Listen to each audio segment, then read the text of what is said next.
All right, here we go in three, two, one. What's up, y'all? Welcome to the Sports Medicine Broadcast, a podcast to promote and improve the practice of athletic training. And as I've been going through the interview process for being the district athletic trainer, that's one of the things I kind of get to remember is that as I do the podcast, it's about promoting and improving the practice of athletic training here in my school district. And it's really cool. One of the things that I've done is the podcast, and I get to grow and learn and meet people like Casey. Casey was on the podcast back in New Orleans. So he and Rob talked about being business owners. Casey owns a business, but he also is a salesman. So working with sales as an athletic trainer. He's also had 15 years in the profession, currently still active athletic trainer, not just a sales guy that went to the dark side and left us, that kind of thing, but actively performing athletic training. So, Casey, welcome back to the Sports Medicine Broadcast as we wrap up this school year. Thanks for coming back on. Yeah, thanks, Jeremy. Thanks for having me. All right. So, we can come up with lots of excuses. Sales guys are sleazy. I hate sales. I'd be too nervous. I'd get rejected. I tried sales once and it didn't work. Right? Any of those would work for me because I don't really want to do it. Right? I enjoy doing athletic training. However, as much as we've talked on this podcast about promoting yourself, promoting who you are, promoting your program, we kind of need a little bit of salesmanship, right? So this is sportsmedicinebroadcast.com/sales success. Again, sportsmedicinebroadcast.com/sales success. Whenever this releases, obviously it's live on the Facebook and the YouTube channels. And if there's any problems with the audio like there have been in the past, comment there and I can work on fixing those. Casey, so let's get a little bit of your background. 15 years, what does that look like for you as an athletic trainer? So started out as a GA. So I got my bachelor's degree in athletic training and then got the traditional, graduate assistant position at a D1 university in Tulsa at Oral Roberts University. Did that for 2 years and then transitioned to an orthopedic sports medicine group that did outreach to a local high school. So I was in a supportive role in that organization for a year. So I would do the PT, home exercise programs in the morning and then go out to the high school in the afternoon. Did that for 3 years. The first year I was the assistant, and then the next 2 years I was the head athletic trainer there. And then I switched roles and went and got myself hired as a middle school science teacher and an athletic trainer at a school that we lived in, the town that we lived in, as the first ever athletic trainer they ever had. So went from largest high school in the state of Oklahoma to small school that never had an athletic trainer before. So that was a big challenge, but a lot of fun, and starting to teach and learn how to teach and be a teacher. And did that for 3 years.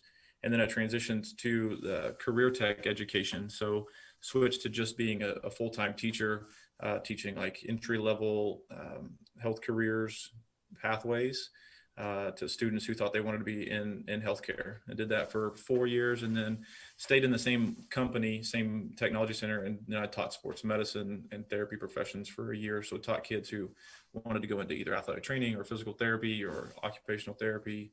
And then transitioned out of that and went into like a sales role with a company that it was totally different, man. It was something that I just jumped into. I had a friend that was in this company that did supply chain management software for hospitals.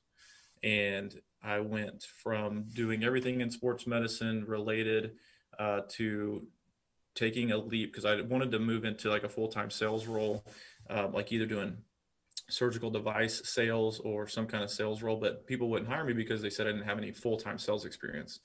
So it's like, all right, well, I guess I got to leave and go get this sales experience somewhere. And so I did. And I learned a lot from that role. I learned that if you're going to go into sales, you need to, it's a lot better.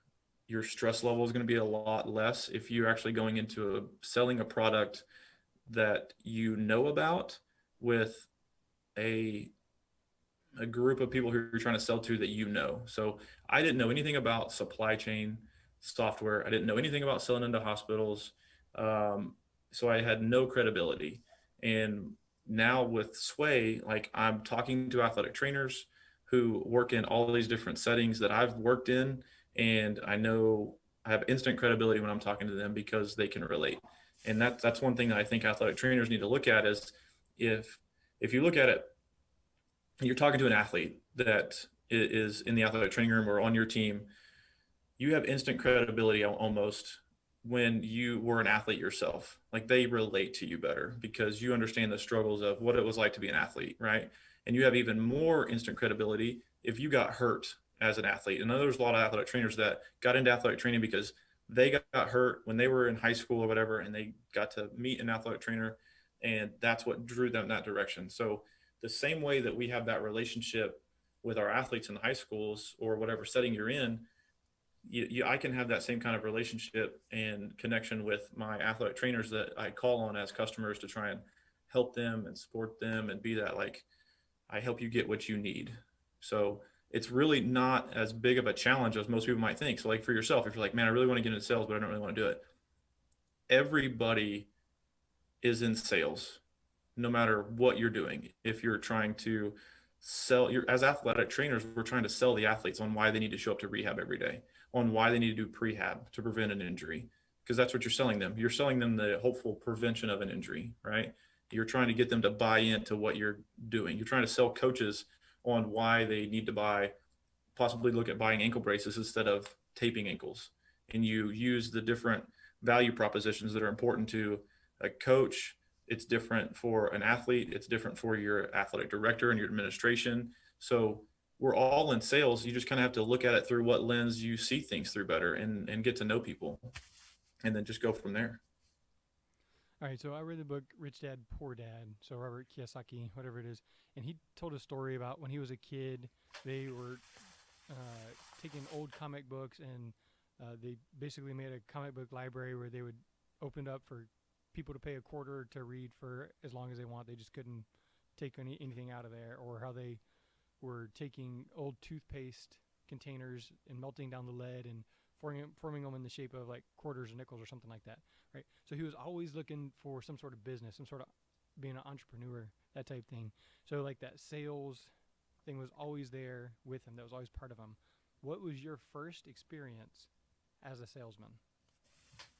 I, that's a great question. And I actually used this example in an interview one time. And I said, I think the first time that I sold something, I sold myself as the bullpen catcher for the AAA Texas Rangers organization when I was a junior, between my junior and senior year of college.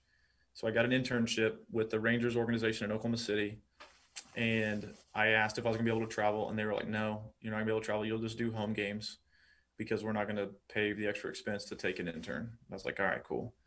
Well, they come back from a road trip and found out that the bullpen catcher had gotten himself fired, and my brain went off and started thinking, "Okay, so they're going to have to replace this guy." And I played baseball in college. I was a first baseman, but I was a catcher, growing up as a little kid.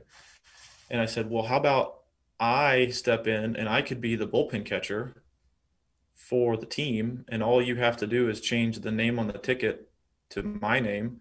You don't have any extra expense. I can, room with the strength coach. So I can do athletic training stuff before the team gets there. I can do all my athletic training stuff. And then whenever I need to catch bullpens during the day, then I can help with that. And then I can come back in and do athletic training stuff again to get the guys ready for the game. And then when the game starts, I could put on the uniform and go out and hang out in the bullpen and be a bullpen catcher. So, and then on the road, I can help the athletic trainer take a load off of him and help with stuff on the road. So he's not having to do everything by himself. He's got me at home for the support to do grunt work, right? As an intern, you get to do all the grunt work. I was like, I can go on the road and continue to do the grunt work. And it doesn't cost anybody any extra money because I'm just filling in that spot. So the pitching coach said, well, let's go out here and catch a bullpen and see how you do. And so I did, and he came back in and said, well, he did good. I mean, it's fine with me. I got the blessing from the pitching coach. The athletic trainer said, if it's fine with me, I'd love to have him. So they were like, okay. So I spent a summer as what looked like a minor league baseball player, bullpen catcher, athletic training intern. And that's kind of the first thing I think I ever did was I sold the idea of being the bullpen catcher / intern athletic trainer. And it worked. So that's kind of where it started. All right, so I'm going to ask you about your first job ever. So we kind of prepare that thought. I worked for my dad. My dad owns a boat repair shop, so I basically do odd jobs because I was like 14, 15. So mowing yards and counting inventory and stocking shelves and driving boats from the store yard to the repair yard, that kind of thing. Um, and that was in no way sales. Like I wasn't even interacting with customers. And at some point, I got a job as an athletic trainer, and then, well, before then, I worked in a warehouse and I worked as a lifeguard. I worked as a fish tank cleaner because I was teaching aquatic science. So I don't think in any point in my career have I had to do direct sales. So tell me about your very first job. So my first job was not like a sales job.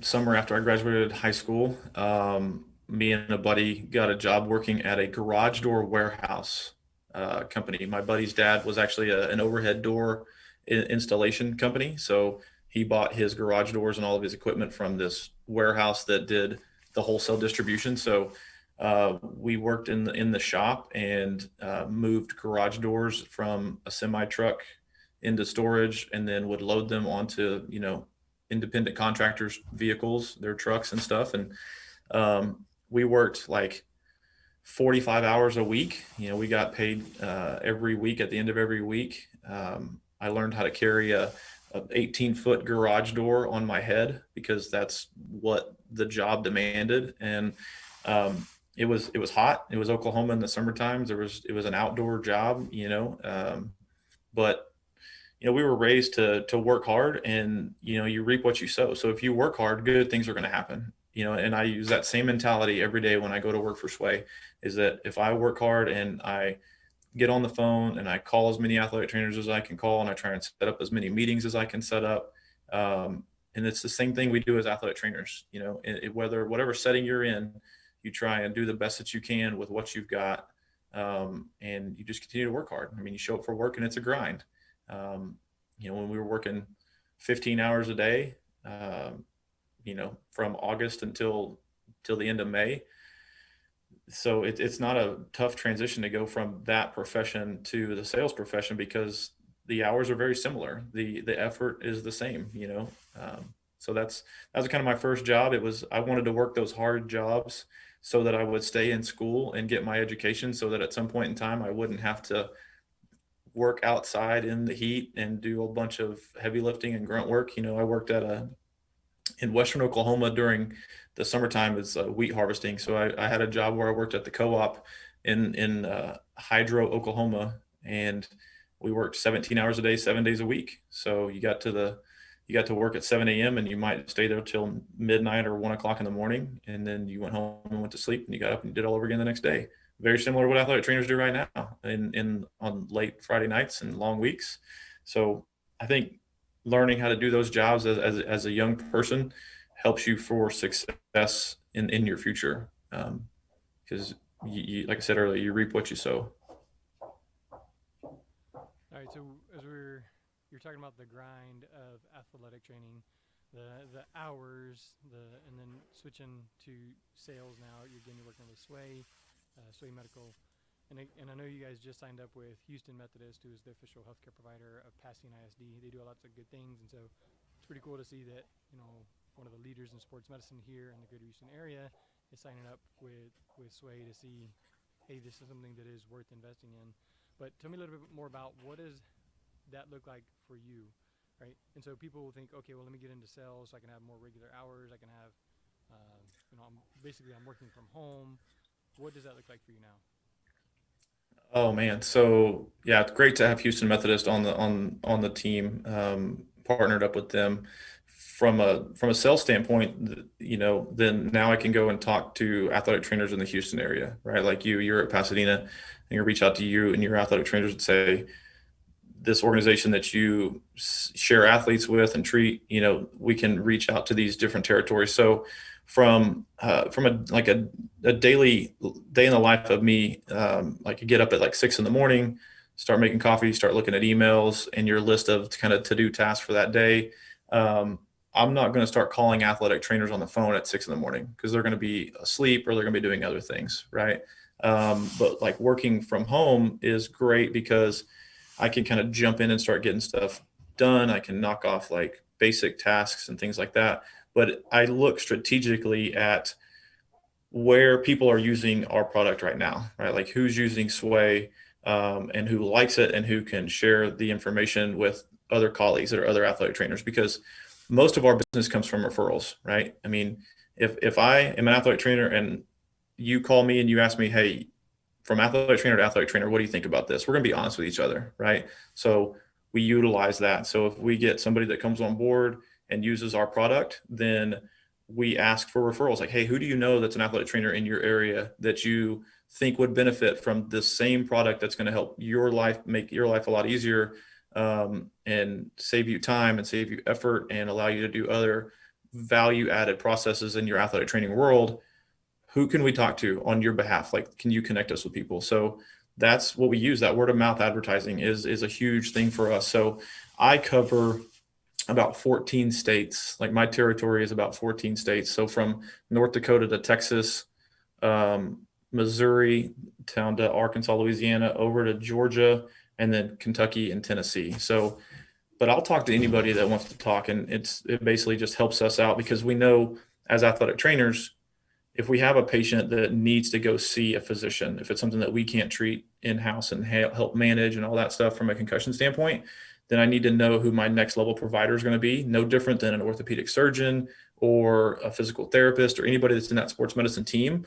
And so the more people I can have helping out at different levels, if it's a coach, it's a physical therapist, an athletic trainer, a physician, a psych D, like a neuro, like whatever that person is, the more people I can get to understand how to use our system, then the better care that student athlete's going to get, because they're not going to get dropped through the cracks. And there's going to be that continuity of care, the continuum of care. Like that's kind of the number one goal for an athletic trainer, is to help prevent some kind of catastrophic event from happening for a student athlete, right? So if you remember that being your like why that you do your job, then it makes your job a lot more fulfilling and exciting to like show up and go to work every day. So I wake up, I do my work, and then when certain time comes around, like 9 o'clock in the morning, 9:30, start making phone calls to as many athletic trainers as I can. And we have like a system that helps us keep track of who we call, and the contact information is important. And we just say, hey, I'm an athletic trainer and just wanted to talk to you about X, Y, and Z, right? If it's Sway, I want to talk to you about Sway. And if they're interested in having a conversation, then we set up a meeting and then we just go from there. It's no different than when an athlete walks in and says, something's bothering me. You just start asking questions, right? I mean, we all know that the longer we're in athletic training and somebody calls us and says, hey, I hurt my shoulder, we start asking questions. And without even putting our hands on a patient, we can probably narrow down to what a diagnosis could be to within one or two choices without even touching the patient. So they kind of do the same thing. So the same way you evaluate a patient to figure out what's wrong with them, we work with the athletic trainer to try and figure out what's going to be best for them. Like what's wrong with the system that you have? What are you trying to improve? What are you trying to get better at? Right. So you basically are using the same skills that we have as athletic trainers. You're doing the same thing. You're just doing it with a different lens on, right? I'm what we call in the sales world, we're qualifying a lead, right? So I'm trying to qualify this person to see if they are going to be a potential customer, right? On the athletic training side, you would call that doing an evaluation to see if somebody really does have an injury. Are they hurt or are they injured, right? So you do a knee evaluation on somebody who says their knee hurts, and you rule out ACL, you rule out MCL, LCL, meniscus, any kind of tendon ruptures, and you kind of figure out, hey, there's no real red flag here. So I think what we need to do with you is go this route for helping you get better. But then as soon as you figure out somebody's got an ACL tear, you follow that plan of care, right? You call and you help the parents get the doctors into the doctor's office. You help them with the insurance. You help them with, here's where the location is going to be. And you guide that athlete through this process from the time they get injured to the time they have surgery to rehab to return to play. And we really do the exact same thing in the sales world. We have a phone call. You seem like you're interested in something. We talk about what you're currently doing and how you want to improve it and how we can help, and then how I can support you with the conversation that you have to have with an athletic director or your administration, or like in your role, if you're going to be the lead athletic trainer for Pasadena ISD. So who do you talk to? Who do you report to? What does your budget look like? Is this something that you can afford now? If it's not, how can we come up with a plan to help you be able to afford it? Do we do some different pricing? Do we delay invoicing? Do we split this up into different chunks? Like, we're here to support you guys. Like, my job is to help you get what you need or want at a price that you can afford so that you can do your job better as an athletic trainer, which is taking care of your student athletes. So if I'm not in that direct patient hands-on care like situation right now, when I'm working for Sway, like during the day, I feel like I get a lot of enjoyment from helping you help your athletes. So I'm able to help take care of a lot more athletes in this role than I am when I'm just on the football sidelines on a football Friday night taking care of that football team, right? So that's one thing that I try and keep forefront of my head, is that it's not about just making sales and making money and closing deals and then doing all that. It's like being a strategic partner with the athletic trainers, just the same way I've had other sales reps for other companies that have helped me get what I needed or wanted to be able to do my job the best that I can do it. So you mentioned some tools that Sway has to help you kind of track your calls and things like that. But you also mentioned in the very beginning the fact that sales companies were requiring you to have some experience. So let's go back to that. If you didn't have a friend who was in sales and offering you a job, what would you have done to get that experience? One thing I was trying to do was I actually interviewed with Smith and Nephew. I had a and they were I would have had to take a significant pay cut and go like back down to like an entry level position. But with the years of experience I had as an athletic trainer and the salary that came with that, right? They were like, this guy's a great candidate because he knows all these doctors and knows anatomy and can explain stuff. Like the learning curve for learning how the product works from a surgical device world would be a lot less than somebody who had a lot of sales background but needed to learn what the rotator cuff was and learn what a slap lesion was. And they really honestly didn't give me a shot because they were too afraid that as soon as I get more experience in sales, that somebody would hire me away because I would be really good at the job, I guess is what they said. But I mean, if you didn't know somebody in it, you need to get your foot in the door early if you really want to do it. But I mean, people aren't going to know that you want to do a certain type of job if you don't speak up and say something about it and bring it up, right?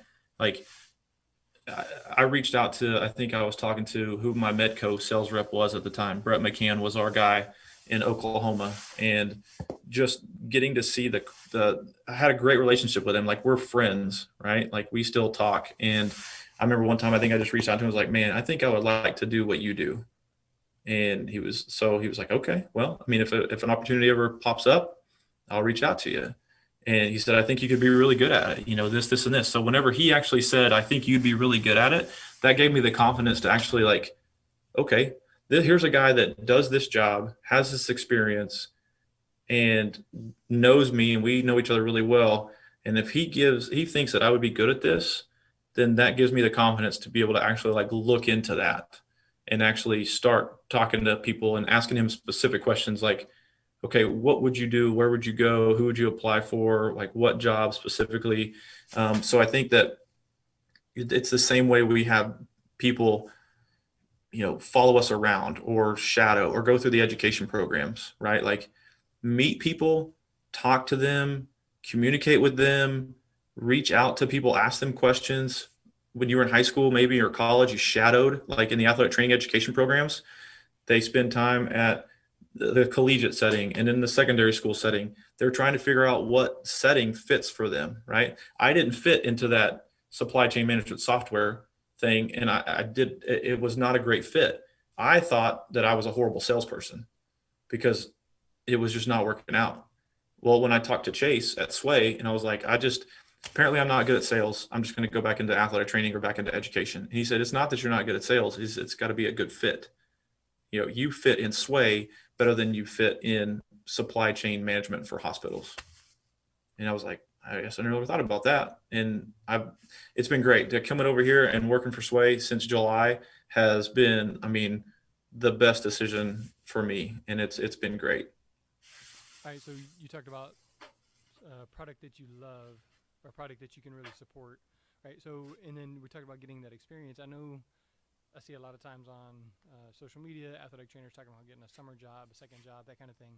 So, have you had experience with any of those, like Cincy type things, like the, what I would say is that the mom entrepreneur type things, like either your wife or anything like that? Have you had any experience with those? And then have you seen athletic trainers take any sort of side jobs at maybe T-Mobile or Academy or whatever it is, and get some sales experience that way? I definitely think that if I don't have any experience with the Cincy and things like that, I'm trying to think like Pampered Chef and different things that I've seen. Like my wife's a Pampered Chef person, and some people do the Nutri-System food drink things, Arbonne and whatever you want to call it, because it's extra income, right? People are always trying to find extra income. I have never personally done one of those. Reason why I never really got into one of those is because I noticed that you had to basically put money into it to get started. And I didn't want to do that. I was like, I don't want to put money into this and then get all this stuff and then turn around and have to sell it. Like that's just a route I don't want to go down. Mm-hmm. So I do notice a lot of athletic trainers. Mostly what we do is we do the weekend tournaments, PRN work to make extra money that way.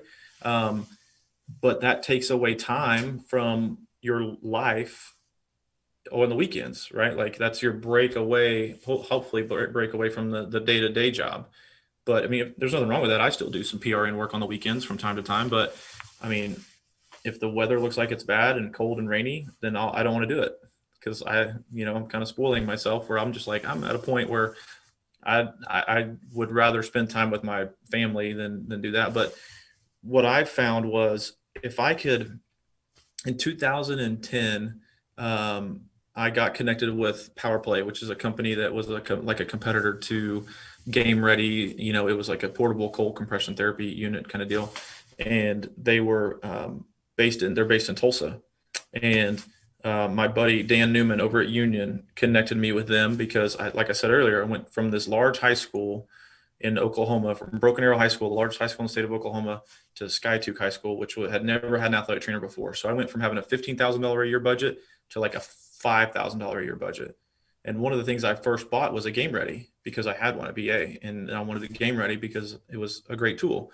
But it was for me, it took a lot of my budget to be able to purchase that. And then when somebody brought in something that would work and get the job done that I needed done for a better price, and it helped save me time and all these things. So PowerPlay was a great tool. And then it basically just started, and they brought it up. They said, hey, if you help us find other athletic trainers to buy these, we'll give you a commission, right? Like we'll make you they call them brand ambassadors.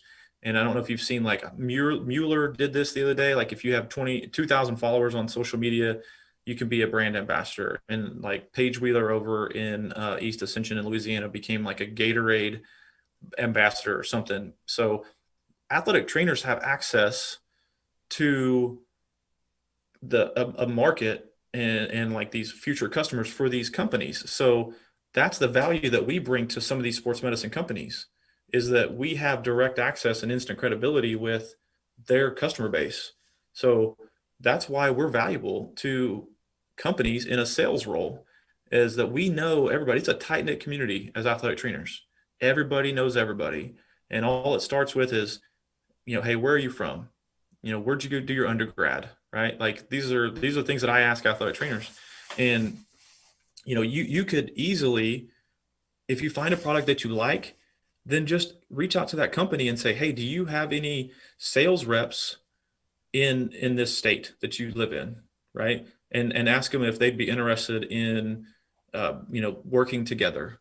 Hey, I love your product. Do you do any kind of brand ambassador things where I could help you, make more sales in this territory or wherever across the country?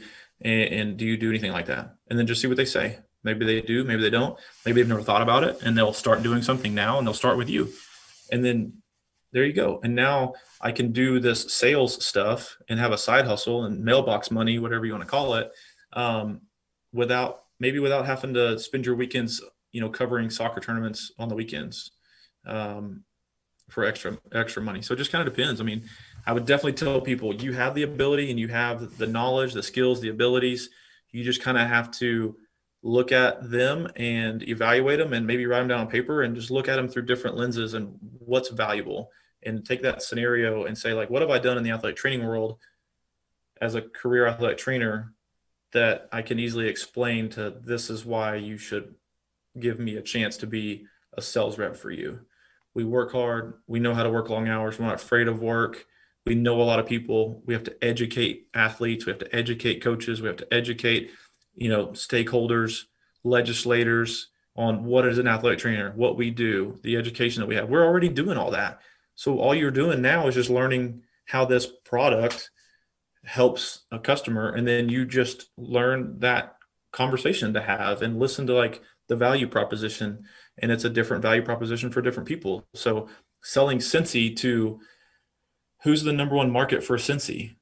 I don't buy Cincy, but my wife does. So do I want to waste time calling all my buddies, or do I want to call on my buddies' wives? That kind of sounds bad when you say it that way, but it's like, have my wife call their wives and say they need to buy this stuff because it's like more female based. I feel like, I'm not trying to offend anybody, but there's different strategies for talking about sales and who you're going to talk to and about things. And you do the same thing as an athletic trainer in just different worlds. You probably just don't even know you're doing it unless I told you, well, you do the same thing. You're doing that right now. And then people are like, oh, wow, I never thought about that. Yeah, you are. The same way I sold the school to hire me as an athletic trainer and a teacher, because it was going to help their athletes get healed faster, get on the field better, quicker, decrease the liability of the school. That's important to administrators. The coaches like it because they're just being able to coach. They don't have to do athletic, play.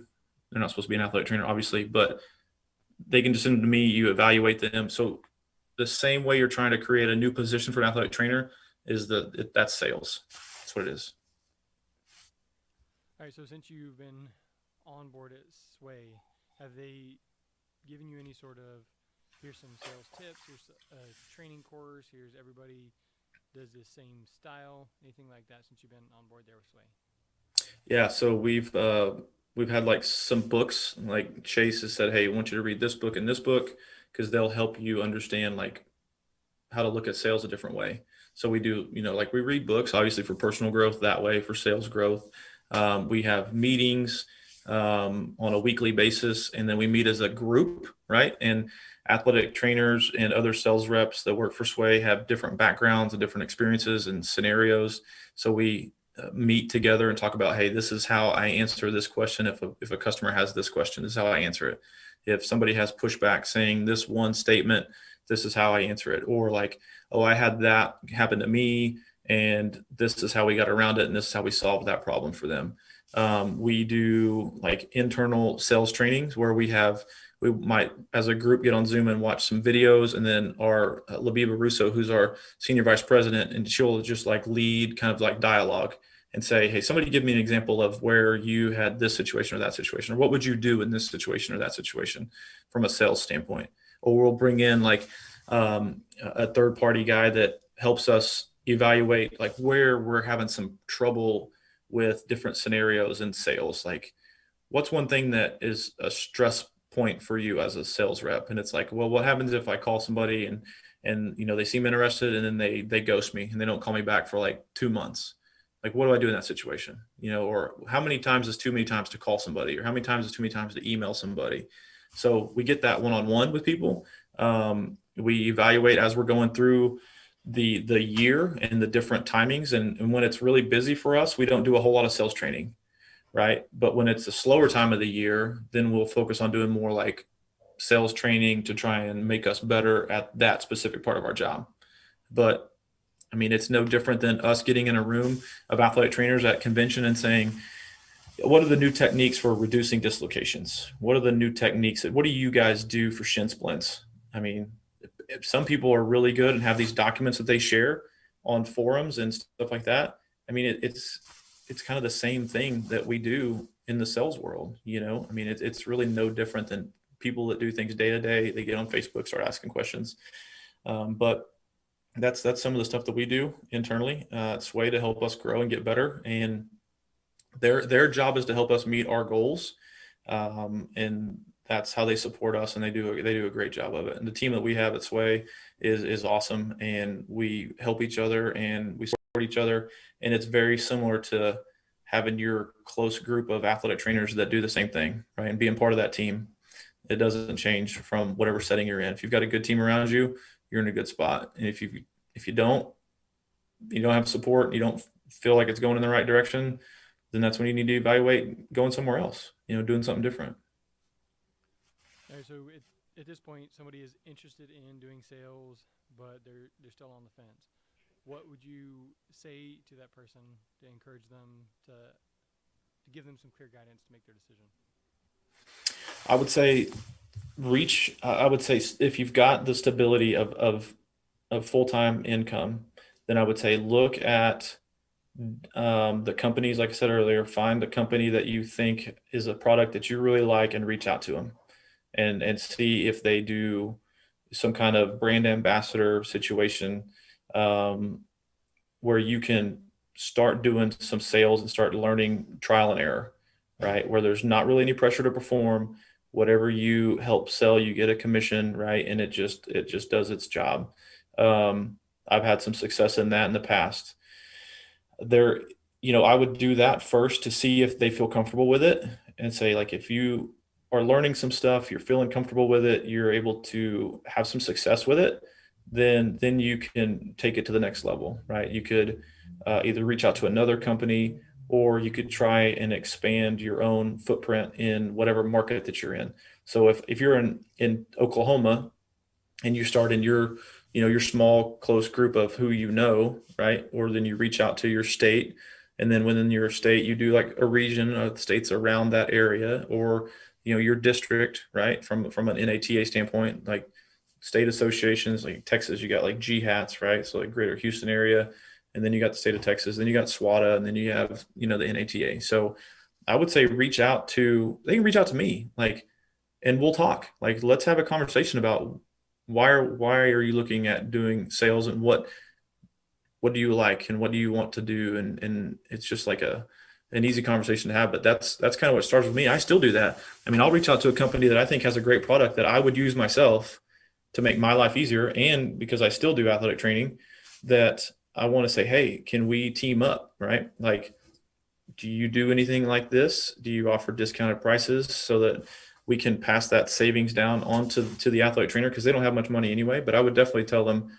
nobody's going to know that you're interested unless you reach out and talk to somebody and bring it up. You have to step out there and say something first. Nobody's going to come knocking on your door, but you've got to go out and kind of start reaching and talking to people. And I'll be happy to put anybody in touch with anybody that wants to start talking about it. Yeah, so I mean, that's similar like what I do here on the podcast. So, one of the products that I love to use is Compacts. Well, I reached out to those guys, and then what we've done is, hey, I'm going to give away several Compacts units for March or during this workshop or whatever, and they just provide them because I get to, I talk about it, or like the Mark Pro, I have a discount code. It really is just a matter of, hey, come tell me about this thing. Hey, let's talk about this thing. I'd like to know more. Or, hey, I've been using this and it really works. What can we do together? And so if I didn't ever ask that question, then they would never know. There's not very many people who just throw money at me and say, hey, let's just do this, right? It's really just a matter of starting that conversation. Hey, I want to do this. What do you have? How can we work together? Right. Obviously, usually it's got to be mutually beneficial. So focus on that. All right. So we've been talking about Sway. This podcast was sponsored by Sway. And so, Casey, give me your. Okay, I'm on the phone with you as an athletic trainer. I'm interested. Hit me with your sales pitch. Well, the first thing I always ask is, what are you currently doing? Because if you have a process that you're doing and you're happy with, and you really don't seem like there's any kind of reason to change, but I'm going to try and poke holes in that, right? So I ask what you're currently doing, and I ask if you're happy with it. And if you like it, then what do you like about what your current process is, and what do you not like about your current process, and how would you make that better? So you're trying to just, like I said, evaluate a patient. You're asking them, like, what's going on in your world? What do you think you're good at? What are you trying to get better at? Um, and then I usually just say, you know, Sway is a great product for you to be able to get your baseline testing done in 10 to 12 minutes. And I say you can do your baseline and post-injury testing where you do athletic training. So you can do it on the football field, you can do it on the soccer field, you can do it in the basketball gym, in the wrestling room, in the cheer room, in the hotel, in the airport while you're waiting for your plane when it's delayed. You can do it in the clinic, in the athletic training room, because athletic trainers kind of understand that. We're rarely ever, most of the past has been computer-based cognitive testing, right? Like in a computer lab. We don't do athletic training in a computer lab. The only reason why we go into a computer lab is to do baseline testing, but things have evolved so much. So, you have this, we all know there's not one single tool that we use to evaluate like head injuries and concussions. So we've created a toolbox that has your objective balance, your objective cognitive testing, symptom checklists, on-field assessments, a COVID-19 screening tool that could turn into like a mental health screening.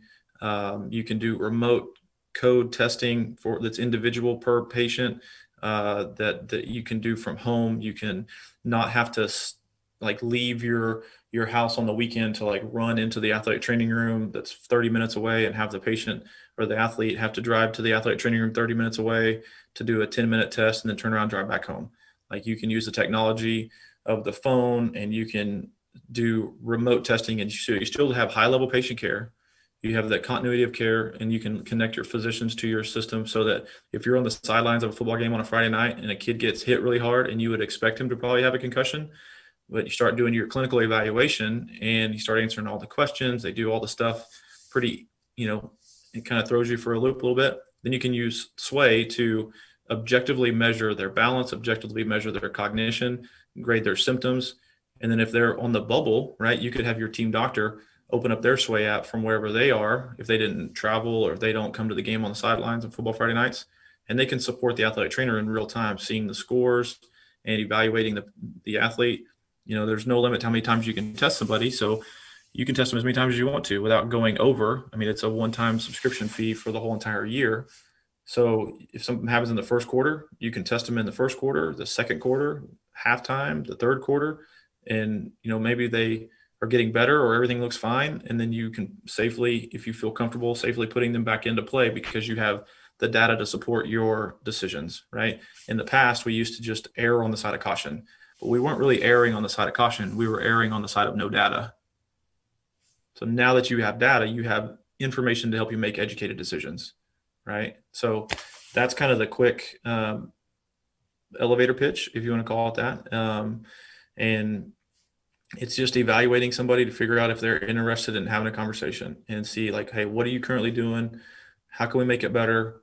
If you don't have a process in place, then if we put a process in place and put a product in there that works, then your life's going to be a whole lot better, right? So it's process, people, product, and in what order is important to those different people, right? So if you didn't have a process in place for taping football players on a Friday night in a quick, easy, streamlined way, then you're not even going to be ready for your football game. So the same way we talk about those things, and I use scenarios all the time, right? And I talked to an athletic trainer at a university this morning before our podcast, and it was kind of funny. I was using my different scenarios I talk about, and he even mentioned, he's like, man, you got scenarios for everything. I was like, yeah, I mean, because people understand scenarios. So, but that's kind of the quick like Sway sales pitch, honestly. I mean, I've been with Sway in one way, shape, or another since they were beta testing in like 2010, and we love athletic trainers. I am an athletic trainer. We have another athletic trainer, Patty Curtis, that lives in Seattle, and we have other members of our team that have been with, they were with Impact for a long time, and we've got a lot of Impact like experience with us now. So like we're building this great system and great team that has experience from many, many, many, many years of experience in this world, and we do the best we can to take care of our customers and our customers' athletic trainers. So when I get to help with like product development, when they ask me like, hey, what's important to an athletic trainer? You are one. What's important to you? And I say things like, well, when I get done with baseline testing, I want to be done with baseline testing. I don't want to find out later that a baseline test that I did was invalid and it wasted all my time. So that's important. So we built a system that, there you go, meets that. So like my development team, is unbelievable. I mean, all the people that are on our team are unbelievable, but when they show me the new updates that we're doing and the new cool things that our system can do, I'm just blown away every time. I'm like, wow, this is amazing. Number one, it's amazing because it's going to be an easier product to sell, right? And number two, it's going to make my life easier as an athletic trainer when I'm actually practicing athletic training. So it's great. I mean, I win twice. All right, so Sway is an app you use for baseline testing, concussion test and evaluation. So is there limitation? I would assume on the website it tells you all this, the limitations for which devices and things like that. Because I see a lot of my students have their devices with cracked screens or the camera doesn't work, those kind of things. So talk to me a little bit about some of the issues using personal devices. Yeah, so that will happen from time to time, where the student athletes get to use their own cell phone, right? And it's good across, Apple, Android, Google Pixel. You can use an iPad, any kind of device that will run our app. There are like very few limitations that are out there, but I'd have to dig into that. I think I saw that in an email that we shared with each other, another thing that we do, right, internally. But if they have like a horribly cracked screen and they don't have a phone, because our baseline testing session only takes like 10 to 12 minutes, I usually pick the kids that get done first. I'll just ask them like, hey, do you mind if this other student athlete borrows your phone for 10 minutes? Right, just hang out. And it's usually going to be like, I'll pick the kids that were, the the leaders of the team, like the team captains that we have good relationships with, that, and we say like, hey, you're going to help me out if you'll just hang out and let your teammate borrow your phone.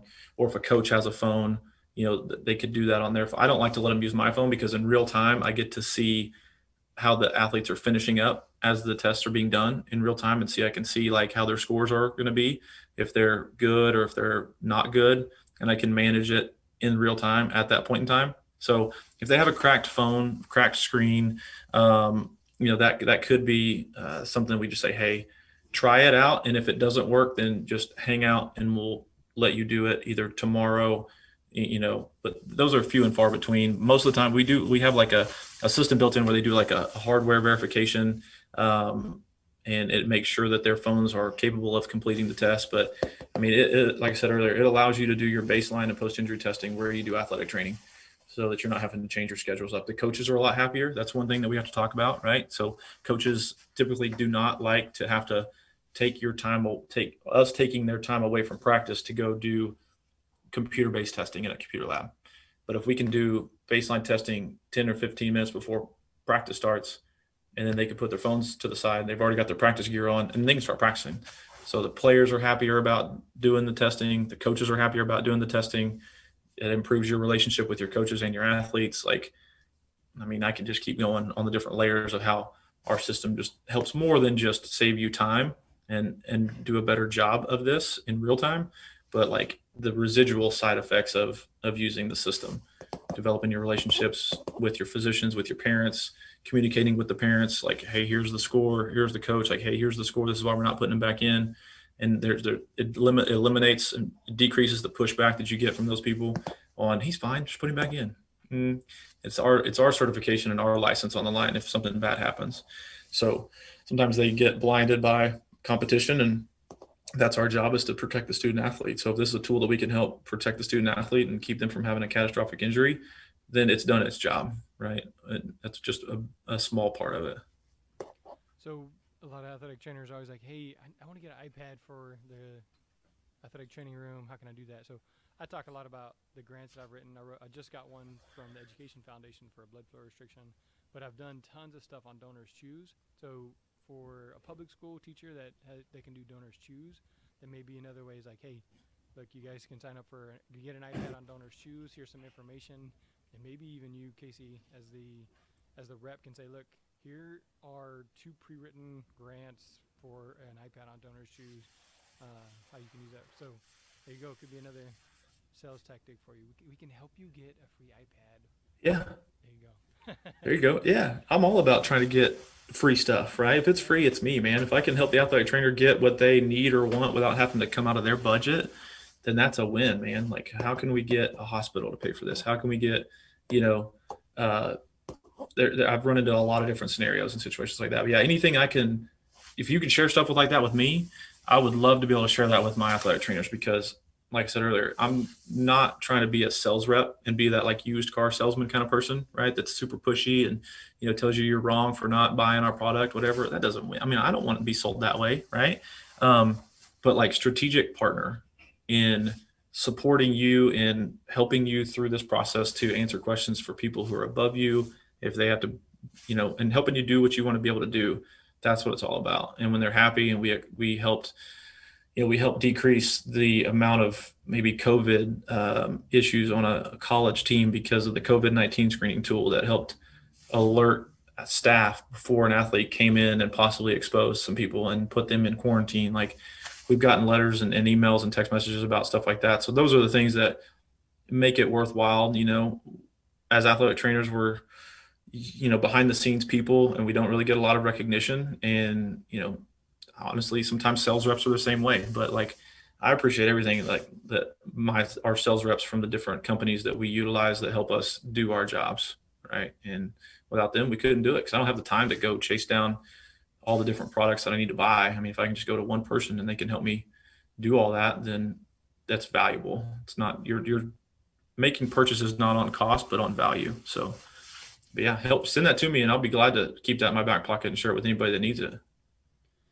All right, so like I said, Houston Methodist is our official healthcare provider here in Pasadena ISD, and they just signed up with Sway. So I'm excited to get to kind of play with it once they roll that out, once they make that official, and see how it works here. Because I'm not sure if they'll keep it internal or if they'll have it for their outreach or whatever it is we call, I don't know, whatever they call us, their campuses. And so it'll be cool for me to be able to see that, because honestly, that's one of the reasons we stopped doing the baseline testing, was because the computer, the time, the hassle, the invalidness, the fact that we couldn't see the data and we couldn't interpret the data ourselves. And so it'll be good to get this new tool out there, checking it out, seeing what they do, especially with our healthcare partners in Houston Methodist. So Casey, the very best way to get a hold of you, what is that? You can, my personal cell phone number is the easiest way to get a hold of me, and you can call or text that number. Am I allowed to give it out right now? Yeah. Yeah. So area code is 918-688-8599. And then my email is just Casey, CASEY .PAULK @swaymedical.com. And people, I tell my athletic trainers all the time, I say my athletic trainers are my customers. I'm like, you can call, you can text, you can email. And if I'm awake, I will respond. And if I can't answer, I'll call you back. Because that's what we're used to doing all the time anyway, as athletic trainers. Patients will call you, parents will call you, coaches will call you, and you're just kind of on call. And if you can't answer, you can't answer. But it's going to be that time of the year where people are starting to really evaluate what they're doing and what they're using. And I'm happy to talk to anybody that I can, because if I can help somebody help their athletes, then I've done a good job. I feel like I get some satisfaction from that. So I appreciate you, letting me come on and talk about that and talk about things that are sales related. And I got a lot of connections, man. I mean, I know that it's all about who you know and who knows you. And, if there's other athletic trainers out there that want to look at this, I've done panel discussions with first year master's degree athletic training students about the emerging setting of being a sales rep as an athletic trainer. And a couple of them reached out and like, hey, I think I would really kind of want to do that. I'm like, that's great. Come shadow me and actually see what I do, though. Because, you go to NATA, you go to conferences and stuff, and they have the parties and take you out to dinner and drinks and all that stuff, which that's a great part about it. I mean, I love that part. But there's a lot of stuff behind the scenes that people don't see, just like athletic trainers. They see us run out on the field and all the highlights and all that fun stuff, but they don't see the filling up the 10-gallon coolers of ice and water and carting stuff around and standing out on the sidelines and the turf and the practices and the early mornings and the late nights and, sleeping on a taping table or a treatment table because you got in late and you got to be there for Saturday morning treatments. So, I mean, come in and check it out and talk and ask questions and be candid with people. So if anybody wants to reach out, you can reach out to me anytime, and I'm happy to talk with anybody that wants to have a discussion. So only because you mentioned it earlier, the power play, the reason that we got that was because of your recommendation. So one of the things I love about the Power Play is the compression device, but it's inexpensive enough for me to lend out to a student. So we had Mm-hmm. 3 students this year with ACL surgery. Okay, well here, take this home, use it for the first 2-3 weeks, and then just bring it back, right? And so for Nice. us, we're in a position we can do that. I don't know. I think it was maybe around $500, something Yeah. like that. And so I'm not going to give out the Normatec, whatever it is, for $1,500. Well, I can't really do that. But the one that's a little less expensive, we're in a situation to where we can do that here at Pasadena High School. And you know what? That's a tool that works for us. It's like the Compex. We can lend that out to kids. You know, it was like $100, $120. And hey, take this, use this for recovery, use this for this. And so being connected with people like Casey, say, hey, Casey, this is what I need. You know, I don't need Sway right now, but I need a Power Play, or I need whatever it is, because he also has the Paulk Sports Medicine, so he knows a lot of people. He can connect you. So reach out to Casey, ask him questions. He gave you his phone number. Text him, send him a picture of what you're looking for, and then he'll shoot you back a text or phone call and say, hey, I can't do that, but I can do this, or this is the right person here. So Casey and I have had a pretty cordial friendship since we first talked, like I said, years ago. And Yep. whatever he can do to help you, that's what he's going to do. So if you want to reach out to Casey, again, his phone number will be listed in the show notes, but I'm going to say it one more time, 918-688-8599. So reach him out there. But he's also social media. You'll find him on Twitter, Facebook, all that stuff. Pretty active in the secondary school Facebook group as well. So like I said, this was sponsored by Sway. I had them send me an extra small shirt so I would look buff on the camera. Right? Looks good on you. Love it. Super comfortable shirt. So maybe if you can't get Sway right now, you can at least get him to send you a shirt. So We'd be happy to take care of anybody. So for Casey, Jeremy, Sports Medicine Broadcast, again, this is sportsmedicinebroadcast.com/salessuccess. Again, sportsmedicinebroadcast.com/salessuccess. Reach out to Casey with anything, any questions you have, any further information you need. That is a wrap. Thanks.